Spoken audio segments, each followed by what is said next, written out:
special series Centenary and Beyond to mark the 100 years since the founding of the Communist Party of China.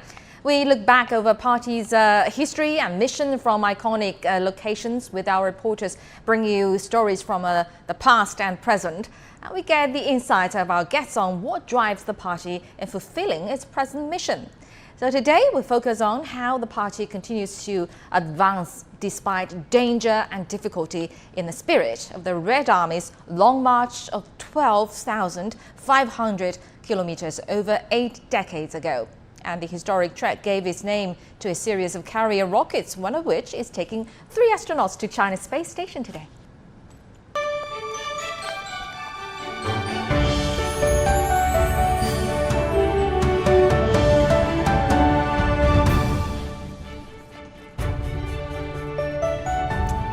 We'll talk to Meng Qingsheng in Hongyuan County in Sichuan Province and Ninghong in Jiuquan in Gansu Province. Meng Qingsheng is at one of the sites which the Red Army marched through, and Ninghong, of course, is at Jiuquan Satellite Launch Center, from where several Long March rockets have been sent into space, and something very significant, very exciting happened this morning. I'll start with Meng Qingsheng, though, in Hongyuan. What can you tell us about the Red Army's Long March first? Well, behind me are vast swathes of grassland known as the Riganqiao Marsh. From 1935 to 1936, 3 branches of the Red Army on the Long March crossed this region in southwest China's Sichuan province.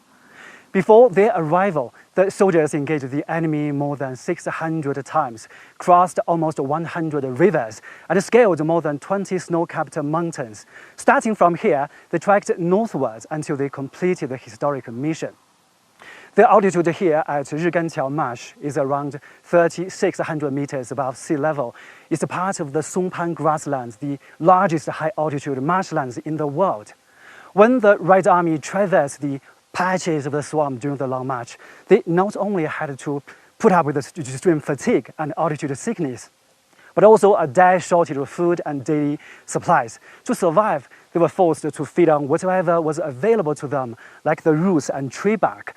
And then some of them turned to boiled oxtail leather belts. Actually, right here, we can take a closer look of the plants that were eaten by the Red Army during the Long March. And this is a local type of fern. Both the leaves and its roots can be taken. The leaves taste a little bit bitter, so it's not a better choice. If we can dig out this root, we can take it out. Yeah. The roots can be boiled, so it tastes much better. Actually, you can see that on this grassland there are many different types of plants. But in fact, you should be very cautious because many of the plants are toxic. Well, during the Long March, the soldiers also had to cope with extreme weather conditions, like temperature drops, heavy downpours, hail, as well as snowfall. A great number of them fell down and never got up. Why did the Red Army start the Long March, and what did they go through in between? Let's get more on this great exploit of military history. The Long March was carried out by the Red Army, the precursor to the People's Liberation Army, in their fight against the nationalists or Kuomintang, the then rulers of the Republic of China. Between 1930 and 1934, Kuomintang launched 5 military encirclement campaigns against the communists in southeastern China. The communists fought off the first 4 campaigns, but lost in the 5th. It was decided to leave the Jiangxi Soviet. The First Front Army left Ruijin in Jiangxi Province in October 1934, marking the beginning of the Long March. In January 1935, they arrived at Zunyi in Guizhou Province, where they held a historic conference. Mao Zedong took over military command. In October 1935, after enduring starvation and area bombardment, climbing towering mountains and traversing swamps, the soldiers joined forces with the Red Army in northwestern Shanxi province. Exactly 1 year later, the First Front joined with the Second and the Fourth Army in Gansu province, marking the end of the expedition. Fully regrouped, the army returned to Shanxi, where they set up a base in Yan'an. Before the Long March, there were around 200,000 soldiers, but after the arduous journey, only about 30,000 survived. What were the major causes of loss of life? To get the answers, I'm joined by Mr. He Jianjun, Managing Vice President of the Party School of CPC Hongyuan County Committee. 何校长你好，请您给我们介绍一下，在长征的历程当中，为什么红军的损失这么大？Why we have these heavy losses during the Long March? So there are three key branches, right? From the 190,000 when they arrived at the northern part, Shanbei, 6,000 left, 10,000 people are for the Second Army, and the 20,000 for the Fourth Army. So in total, the really limited number. The reason is that they had the battles, and for the Central Army, they actually had the many battles along the journey, and also talk about they have limited resources with them, and also you could see that they have limited food available for them, and also even ate their belt. So this is really tough life. Would you please experience like along the whole journey and what the role this experience played its role to celebrate the centenary of the CPC. We talk about without the Long March, there would have been no new China and no happy life for the people of all ethnic groups in China. Experience this arduous journey. The Long March experience has tempered in indomitable spirit of the Communist Party and the communists, and also the people here had the ideal and the belief that the Chinese Revolution must win under the leadership of the CPC. Actually, here we have seen that the stone tablets commemorating the Long March of the Red Army. Could you please tell that what does this period of history leave us with?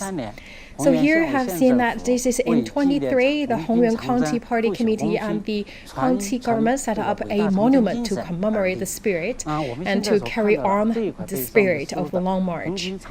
And this is actually, we are standing at this grassland traversed by the Red Army, and also back then in 1960, the Premier Zhou Enlai actually named this place as Hongyuan. And also Chairman Mao also said the Red Army were great because of their fighting spirit, and also would like to translate this spirit of the Red Army's Long March to a powerful driving force for people forging ahead, and also let people learn from this spirit and also carry forward this spirit, so we can let the generations learn from it. Thank you very much. Well, the Long March is an iconic event in the CPC's revolutionary history. Relying on a firm faith and strong will, the party and the Red Army emerged from one impossible situation after another and secured the final victory. The monument you are seeing through our drone footage was erected by local departments back in 23 to mark the Red Army's crossing of the grasslands here. I'd like to share an epigraph inscribed on it with you, which reads, "Every nation needs its own heroes.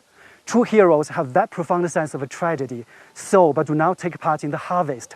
This is the backbone of a nation. They go through hardship, we reap glory." Before we go, let's recap a story of how these true heroes seized a military stronghold named the Luding Bridge during the Long March.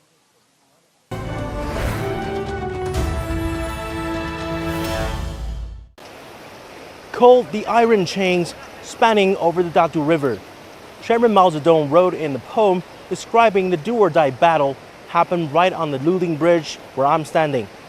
The bridge was built 300 years ago in Qing Dynasty, formed by 13 thick iron chains. The Luding Bridge is about 100 meters long and 3 meters wide. For centuries, the bridge was a choke point on the battlefield. When the Red Army arrived by the riverbank, they realized there weren't enough boats for thousands of their soldiers to cross the water in time.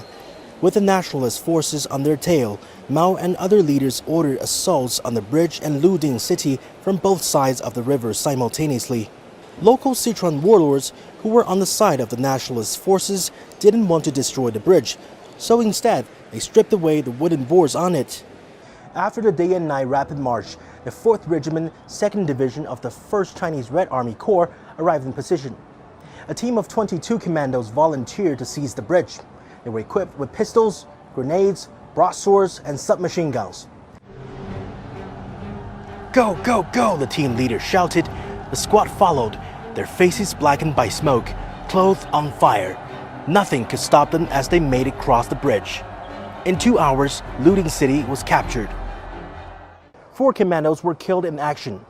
However, their sacrifices were not in vain, for they secured the safety of thousands of their comrades who carried on a crucial battle that has shaped the course of China's history.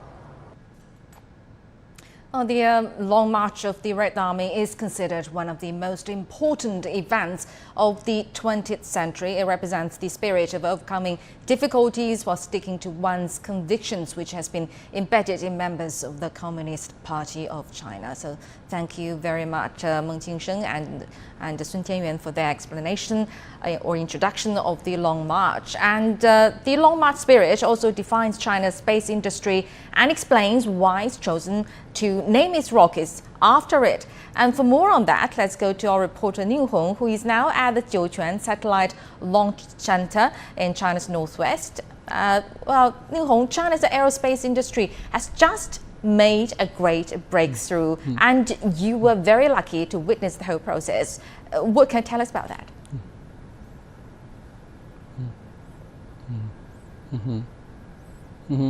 Well, the place where I am also has a deep bond with the Long March, but Long March here means the rocket, the Long March series rocket. And just a few hours ago, a Long March 2F rocket carrying 3 astronauts was just blasted off from the launch pad behind me, sending them. They're currently heading for China's Tianhe core module of space station. And in Jiuquan Satellite Launch Center, I talked to engineers after launch, and they said that the performance of the rocket today is perfect. Well, this place has a deep bond with China's manned missions. Back in 2003, when the first Chinese astronaut, Yang Liwei, was also boarding on a Shenzhou 5 manned spaceship and heading for space from this launch pad behind me. So you can see that ever since then, this is a place for China's manned missions, manned space missions. 11 astronauts go to space from this launch pad, and today another 3 astronauts go to space. They are Nie Haisheng serve as the commander, and also Liu Boming and also Tang Hongbo. 3 astronauts. Nie Haisheng is the commander. This is his 3rd time to go to space. He also served as a commander in Shenzhou 10 mission back in 2013. He had experience to manually operate a Shenzhou spacecraft, which gives him a very high reputation. Especially, he's also the leader of China's astronaut teams. And Liu Boming is also this is his 2nd time go to space. Liu Boming served as a member in Shenzhou 7 missions 13 years ago. So you can see how much time he spent training for the next mission. And we have a new face today, actually also a very senior astronaut. This is his 1st time go to space. Is Tang Hongbo. Well, he's at his 40s, but he spent the last 11 years training for the mission.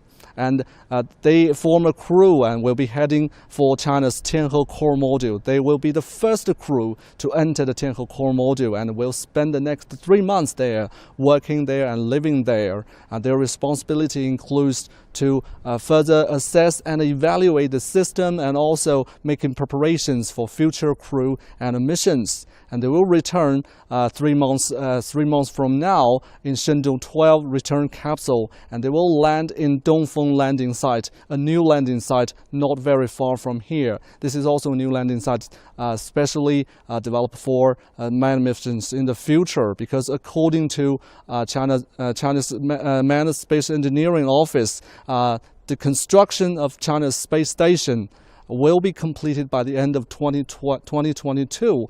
That will include 4 manned missions. Apart from today's, there will be another one later this year and another 2 manned missions next year. So you can see it's a quite tough job for people working here. And also we are hearing that the construction in this facility is also being carried out to further increase the ability to accommodate more astronauts as well as more launch missions. And this place, the Jiuquan Satellite Launch Center, had witnessed the manned space mission. China's manned space mission was building from scratch. And today we also witness history that for the first time in history, there will be Chinese astronauts heading for space and building the country's own space station. And also in the meantime, that's thanks to the generations of efforts by scientists and engineers working here, and that goes back to the name Long March. I think people here working here have inherited the spirit of the Long March. And for more, my colleague Xu Xinchen traces how the space industry was developed step by step. One should strive continuously to be stronger and advance bravely. And those were the core values that pushed the Chinese Red Army through the Long March, laying the foundations for what would become a new nation, the People's Republic of China. A century later, in an era of peace, fast economic growth, and tremendous social change, the Chinese People's Long March continues, this time into outer space. Well, I think we have experienced more than 60 years of development. In the very beginning, we are using very primitive tools to develop our rocket technologies. In the same year, the Soviet Union launched humanity's first artificial satellite. Chinese scientists started exploring space-related technologies. 13 years later, in 1970, China successfully launched its Dongfang Hong-1 satellite into space, a historic moment for the nation. The rocket carrying Dongfang Hong-1 was also the country's first carrier rocket, the Long March 1.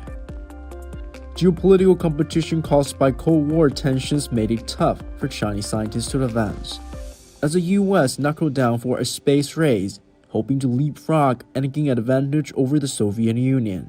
Came a long way from the 1960s, where we had a painstaking stage, and in the 1980s and 90s, where we had an external constraint policy from the US and other countries.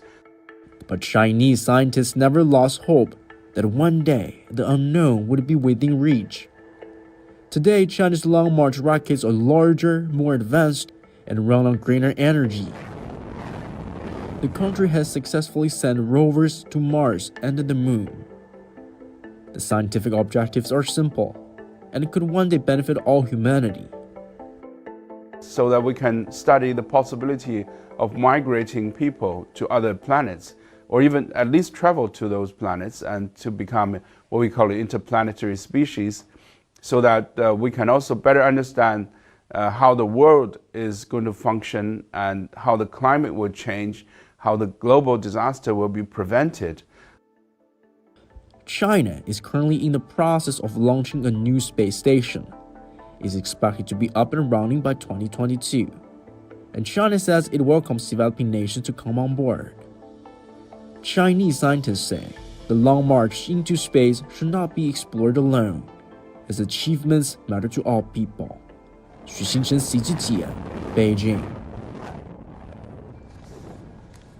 Well, the achievements of China's space program are the fruit of a dedicated and innovative work by several generations of space scientists. CGTN reporter He Weiwei meets one of them from China's largest satellite control center to understand how his work contributes to the country's space endeavors. 我们在轨大概是近300颗卫星。我们的主要职责呢，就是对这300颗卫星呢，要24小时不间断的进行监控。卫星运动呢是每秒8公里的速度，如果差到分秒呢，我们的航天器的控制呢就会出现重大的误差。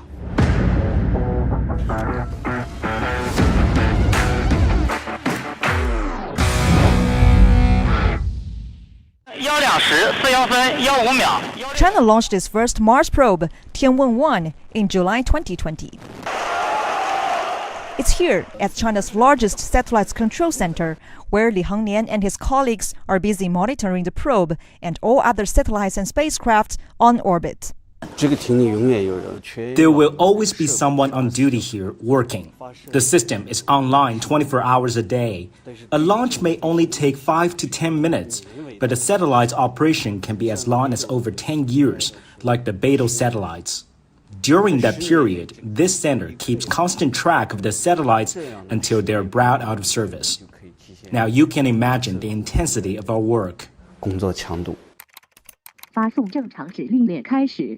Dedicating about 30 years to the field, Li's work can be found in many of China's major space missions, including the Beidou satellite's navigation system and manned spaceflight engineering projects.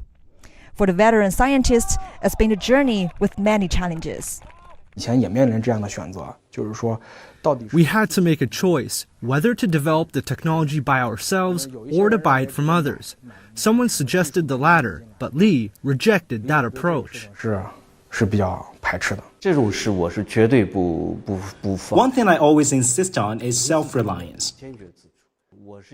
I always think that the fundamental technology should be self-developed. If we rely on others, the development of the industry will face many difficulties. We have no choice other than innovation. Li first showed interest in astronomy at a young age. After graduating with a degree in computer science in 1992, he started working at this center and dedicated himself to the field of research. He always persists in achieving his goals. When he was young, he was more hardworking than any of us young people today. In order to solve a problem, for example, he used to work more than 100 days in a row with only a few hours of sleep every day.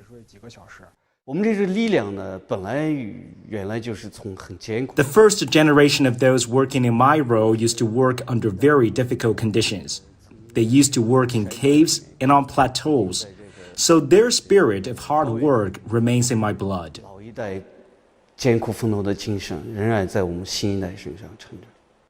Li says the most terrifying moment in his career was when the satellites lost control in space. It took him 69 days to rescue it. But that was also the most exciting moment in his career. My fulfillment comes from two aspects. The first is if the tracking and control process is successful. The second is if something goes wrong with the satellite, I can then save it through accurate predictions.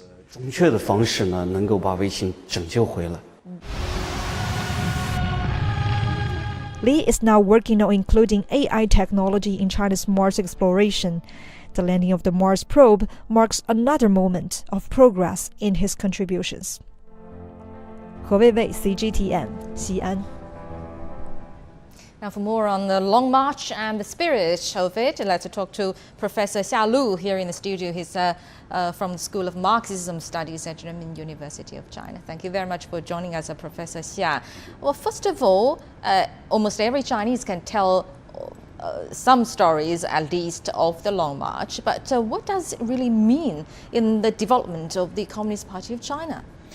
Yes, according to the scholar study, actually the significance of Long March actually to the history of the Communist Party of China could be concluded into two parts. First one is the change of the location geographically, and previously before the Long March, Chinese Communist Party actually centered their revolutionary activity in the southern part of China. However, after this kind of transformation, after this change of the location, the center of Chinese revolution changed from southern China to northwestern China, and because of this kind of a change, the Communist Party of China actually got this kind of advantage, especially geopolitical advantage, and that was the first one. The second one is that during this change of location, the Communist Party of China themselves, actually the leadership themselves, got matured, and they knew how to solve their problem without any external forces. They rely on themselves to solve the problem. When we are talking about Long March today, we're not only talking about the great event, but we are talking rather about a spirit or symbolism it represents. And for instance, the Long March rocket means much more than the Long March itself. So as President Xi said, the Long March is an ongoing process. We're always on the way, in other words. What do you think this spirit, Long March spirit, means for today, especially for the young people today? I would like to use 3 words to, let's say, describe the spirit of Changzheng or the Long March. The first one is confidence. So back then, the Communist Party of China, back then the leadership were very confident that they would succeed and they will succeed in the Chinese Revolution. The second key word was, I would like to say, is belief. Someone during some stage, they have to believe something. They believe what they were fighting for. They believe what they were kind of looking for. And the third key word is the faith. So the faith is what was not only for the Communist Party themselves, but it was also for the entire Chinese nation. So confidence, belief, and faith would be the 3 keywords for the spirit of the Long March Changzheng.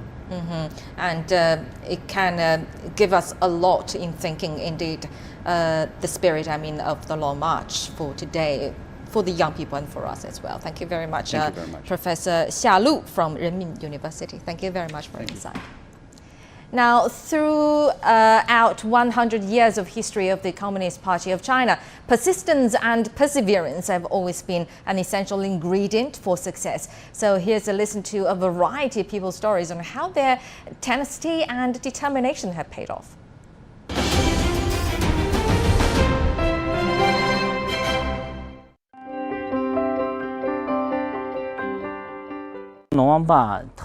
We suffered from water shortages, and our road infrastructure was poor.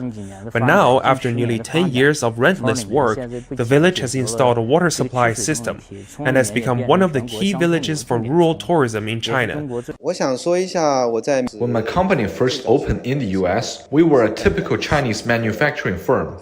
We were an OEM. Later, I started to consider building our own brand. Repetitive manufacturing wasn't what I wanted to do. It was tough. It took 6 to 7 years for our brand to become globally recognizable. After various entrepreneurial experiments, I realized that obstacles are something that can be overcome. For example, when we started this company in 2019, we hit rock bottom when it came to the autonomous driving industry. But we kept our optimism about the industry's future. Because of persistence and perseverance, we went from being a small startup to now entering our A-round funding stage, while also growing our presence across China. But tomorrow, in our special series, we'll focus on how the Communist Party of China continues to maintain its pioneering role in culture and serving the people's interests. So stay tuned to CGTN or follow us on social media for the latest from our series on the CPC's centenary.